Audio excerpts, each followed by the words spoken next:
Good morning. It's Tuesday, the 2nd of August, 2016. I'm still living in the 1990s. um, I just wanted to point out something. It's early now. It's only quarter past 10, just about. Um, and we've obviously got the interest rates decision today at 2:30, and so everyone's going to be waiting for that. The market's going to be a little bit illiquid and a bit movy and gappy, and a lot of people won't trade it until then, and they probably won't trade most of the markets. But look, I just want to point out something that's really easy trade here. I mean, straight away on open, we've opened up around here somewhere. Here's a trade right here. Let me get that point. Okay, 25 and a half there. Put the point on. Where did it come to? Bang! And we've reacted. We've reacted from 25 to 35. We're up to 10 ticks. So it's an easy 10 ticks straight in the morning. And if you're doing $50 a point, guess how much money you just made. Um, you've got to be able to see these things. You've got to be able to see them as they happen. Um, I don't know that the CFD providers really like you knowing these things, but straight off the bat, there you go. There's your money. Okay, so we've got some other levels here. This is a 15-minute chart.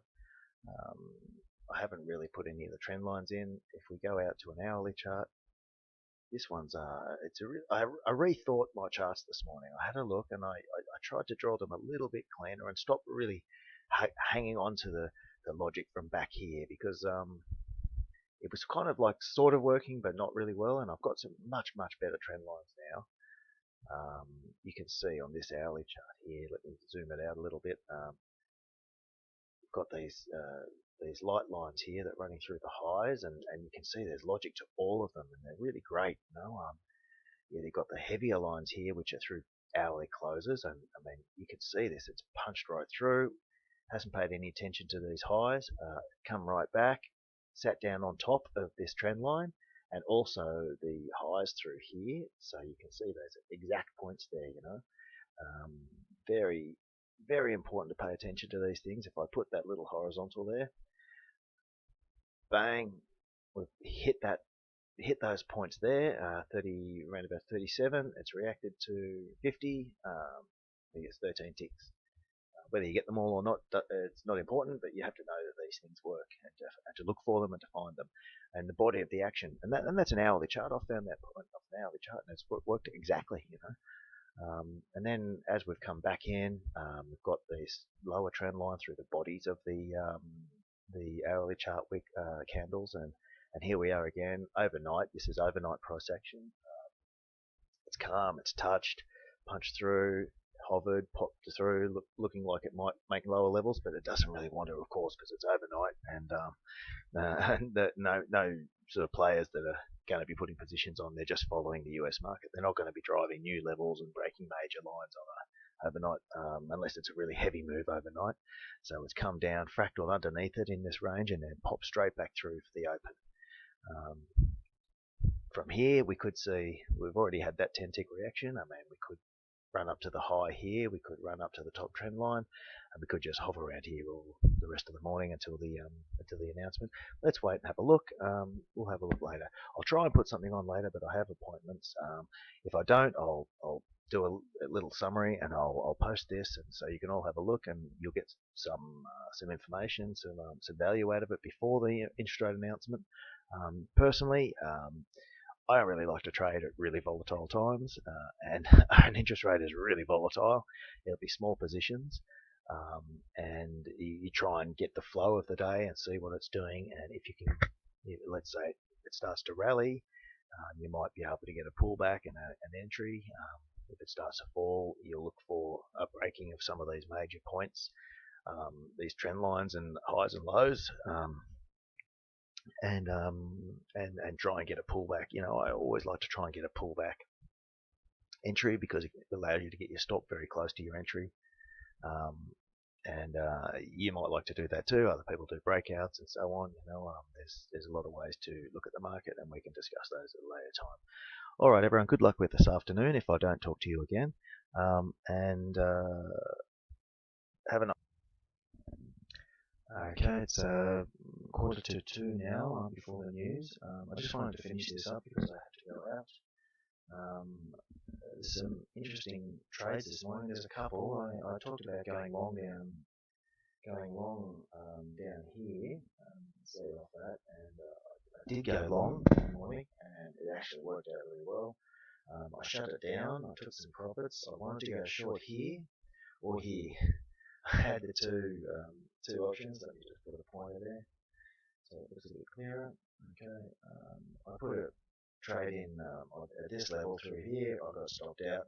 I put an order in here, and it didn't reach it. Okay, so that was unlucky.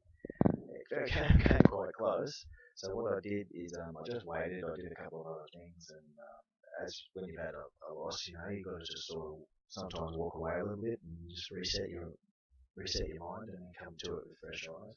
And I saw it do come back through, and you go, come on, I could have held the whole lot, but as normally happens, if you do hold it, it'll just keep going and it'll go and touch the highs and you'll wipe your account out in one day.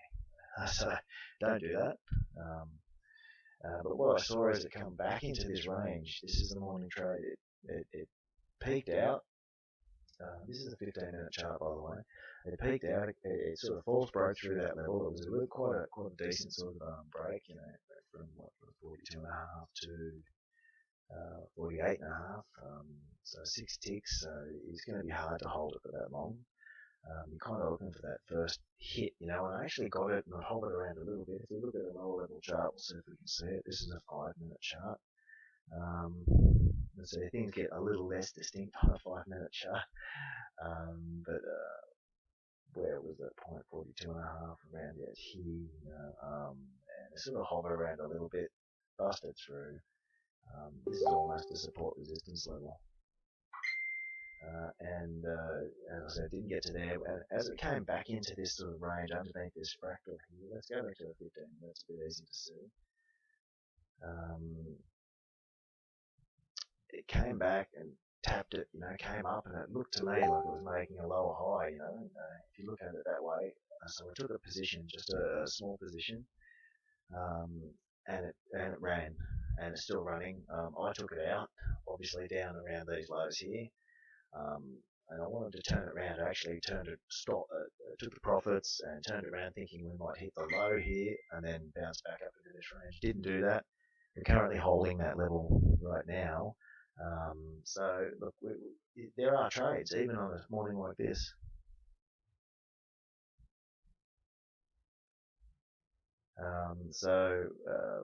Yeah, look, don't tell. The only thing you've got to be careful of is it's low liquidity, so you can get kind of gaps, but you can trade it. In fact, it's preferable to trade this than wild price action straight after, which is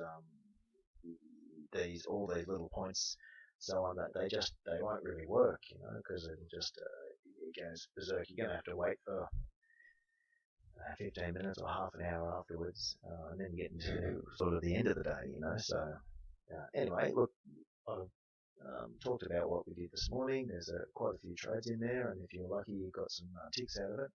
I'll sign off for today. Good luck with the afternoon's trading and the interest rate decision, and hopefully we'll talk again soon. Bye.